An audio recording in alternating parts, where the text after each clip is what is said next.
అసలు పవన్ కళ్యాణ్ అనేటువంటి వ్యక్తి ఒక ఎమ్మెల్యేగా కూడా గెలవని ఒక వ్యక్తికి ఈ రోజు 21 సీట్లు, 2 ఎంపీ సీట్లు, ఒక ముఖ్యమంత్రి, ఉప ముఖ్యమంత్రి పదవి వచ్చింది అంటే అవి కాంబినేషన్ ఆఫ్ పొలిటికల్ పార్టీస్ లో వాళ్ళ అలయన్సే చాలా ఇంపార్టెంట్.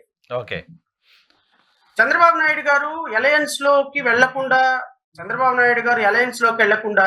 ఆయన ఇండివిడ్యువల్ గా పోటీ చేయాలని ఎలాంటి పరిస్థితులు, ఎలాంటి ప్రెజర్స్ వచ్చినా ఆయన సహజంగానే అలయన్స్ లోకి వెళ్లే స్వభావం కాదు. ఎందుకంటే ఆయన పొలిటికల్ షేరింగ్ ఇంకొకరికి ఇవ్వడు, ఎక్సెప్ట్ వాళ్ళ కొడుకుకి, మనవడికి తప్ప. నాకు తెలిసేది ఒక సినిమా చూసినట్టు గుర్తు నాకు, దేవరకొండ విజయ్. అంటే చంద్రబాబు నాయుడు గారి మనస్తత్వం ఎలా ఉంటుంది అంటే, ఇది మీరు వినాలి ఖచ్చితంగా, రాష్ట్ర ప్రజలు కూడా వినాలి. ఆ సినిమా నాకు బాగా గుర్తు. ఈ సినిమాలో ముఖ్యమంత్రి ఉంటారు, ముఖ్యమంత్రి డాటర్ ఉంటుంది. ముఖ్యమంత్రి ఒక ఎలక్షన్ లో ఓడిపోతుంది. ఒక ఎలక్షన్, ముఖ్యమంత్రికి రేపు ఎలక్షన్ జరగబోతా ఉంటుంది. రేపు ఎలక్షన్ లో ముఖ్యమంత్రికి ఇంటెలిజెన్స్ రిపోర్ట్ ప్రకారం is going to lose power.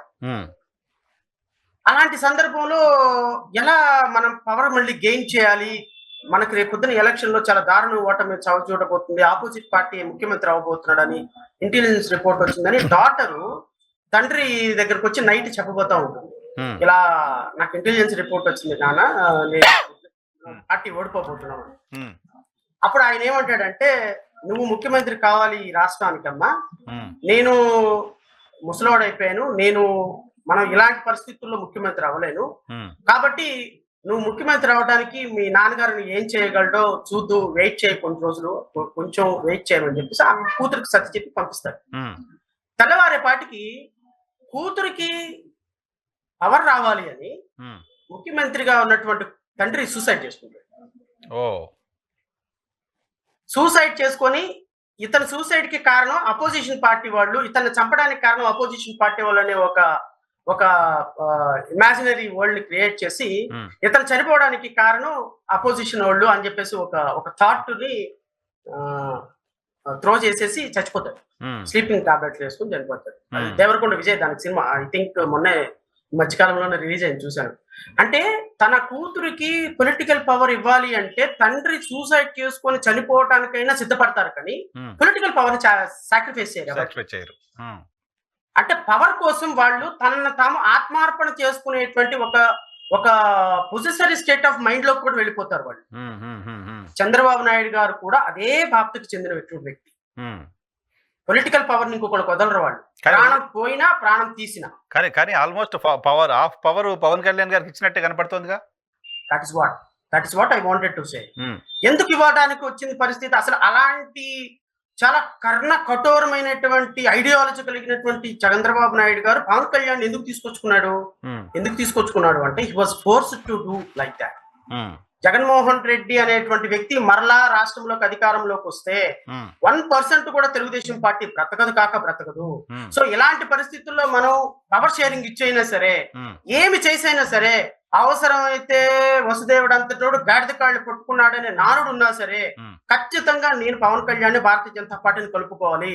You should not leave a single stone to unturn to gain power. అలాంటి పరిస్థితుల్లో చంద్రబాబు నాయుడు గారు పవన్ కళ్యాణ్ గారిని ఖచ్చితంగా కలుపుకొని వెళ్లాల్సిన అనివార్యమైన పరిస్థితులకు వెళ్ళిన తర్వాత, సో ఇప్పుడు ఈ పవన్ కళ్యాణ్ గారు ఆ రోజు ఇచ్చినటువంటి ఎక్స్టెన్షన్ చేసినటువంటి హెల్పింగ్ హ్యాండ్ ఈ రోజు పవర్ రావడానికి కారణమైందని internally he's feeling very strongly, Chandrababu Naidu గారు. And he's showing his gratitudes also in the same way.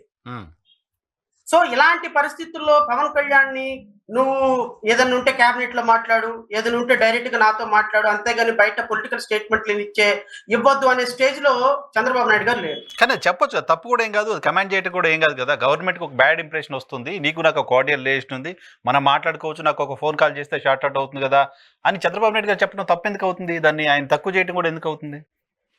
Sir, Chandrababu Naidu గారు చాలా vice politician.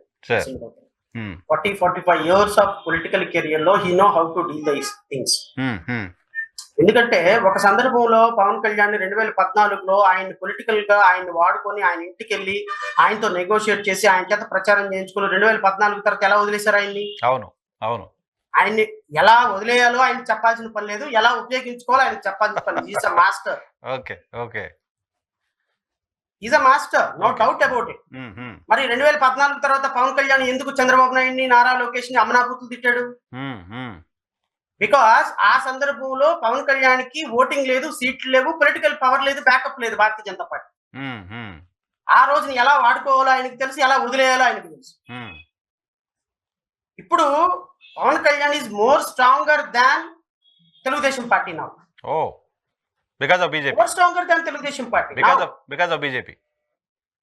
Probably because of BJP కావచ్చు, because of third political force కావచ్చు, బికాస్ ఆఫ్ హిస్ కమ్యూనిటీ కావచ్చు, because of his financial resources కావచ్చు, లేకపోతే Bharatiya Janata party backup ఉండి నువ్వు ఏం చేస్తావో చెయ్యి, మీ వెనక నీ ఉన్నాము, అవసరమైతే వేల కోట్లు డంప్ చేయడానికి మేము సిద్ధంగా ఉన్నటువంటి ఒక ఇన్సూరెన్స్ కావచ్చు, ఏ కారణం చేతైనా కానీ. And because of his age కావచ్చు, చంద్రబాబు నాయుడు గారి ఏజ్ కావచ్చు, అండ్ నారా లోకేష్ కి అంత మెచ్యూరిటీ లేదు అని ప్రజలు ఫీల్ అవుతూ కావచ్చు. సో చంద్రబాబు నాయుడు గారి తర్వాత అంత పొలిటికల్ గా స్ట్రాంగ్ లీడర్షిప్ ఉన్న నాయకత్వం లేకపోయి ఉండొచ్చు, లేకపోతే వీళ్ళ కేసులు, వీళ్ళ వ్యవహారాలన్నీ భారతీయ జనతా పార్టీ గుప్పెట్లో ఉండి ఉండొచ్చు. ఇవన్నీ కూడా కర్ణుడి చావుకి 100 కారణాలని, మీరు మాట్లాడకపోవడానికి 100 కారణాలు ఉంటే నేను మాట్లాడడానికి 100 కారణాలు ఉంటాయి. సో చంద్రబాబు నాయుడు గారు ప్రతి అడుగు, ప్రతి మాట ఒక క్యాలిక్యులేషన్ ఉంటుంది ఆయనకి. ఆ క్యాలిక్యులేషన్ కనుగొండానే ఆయన మాట్లాడుతూ ఉంటారు. సో ఆయన బహుశా వాడుకొని వదిలేయటంలో ఏదైనా వరల్డ్ రికార్డు పెడితే గిన్నీస్ బుక్ లో ఆయనకి దరిదాపుల్లో కూడా ఎవరికి రాదు. చంద్రబాబు నాయుడు గారికి అంత రికార్డు ఉంది ఈ 45 సంవత్సరాలు. నేను పాజిటివ్ గా, నెగిటివ్ గా చెప్పటం పాజిటివ్ గా మాట్లాడుతున్నా. ఇది పాజిటివ్ గా అసలు వాడుకొని వదిలేయాలి అనేటువంటి అవకాశం, టాలెంట్ ఎంతమందికి ఉంటుంది చెప్పండి? కరెక్ట్. ఏదో ఒక సందర్భంలో హెల్త్ కాన్షియస్, మన కాన్షియస్ పర్మిట్ చేయదు, అరే వీడు మనకు ఉపయోగపడ్డాడే, మనం ఏదో ఒకటి చేద్దాం వీడికి అని. సో నేను అనేది పవన్ కళ్యాణ్ గారిని అడ్వైజ్ చేసే స్టేజ్ లో పార్టీస్ లేవు, ఆయన మీరు తగ్గండి అని చెప్పే పరిస్థితి లేదు. ఓవరాల్ గా నేనైతే ఏం చెప్పగలను అంటే, కూటమి ప్రభుత్వం అనిశ్చిత ప్రభుత్వము. ఈ కూటమి ప్రభుత్వానికి స్టెబిలిటీ లేదు. 164 సీట్లు అన్ని ఉన్న అల్లి నోట్లో శనే అని పాపం వీళ్ళకి 134, 140 సీట్లు తెలుగుదేశం పార్టీకి ఇండివిజువల్ గా వచ్చిన పవన్ కళ్యాణ్ ఏం చెబితే అది చేసే పరిస్థితిలో ఉన్నారు. అది పవన్ కళ్యాణ్ గారి గొప్పతనము. పవన్ కళ్యాణ్ గారు ఆ గొప్పతనంలోకి రావడానికి కారణము జగన్మోహన్ రెడ్డి గారి గొప్పతనము. పవన్ కళ్యాణ్ గారు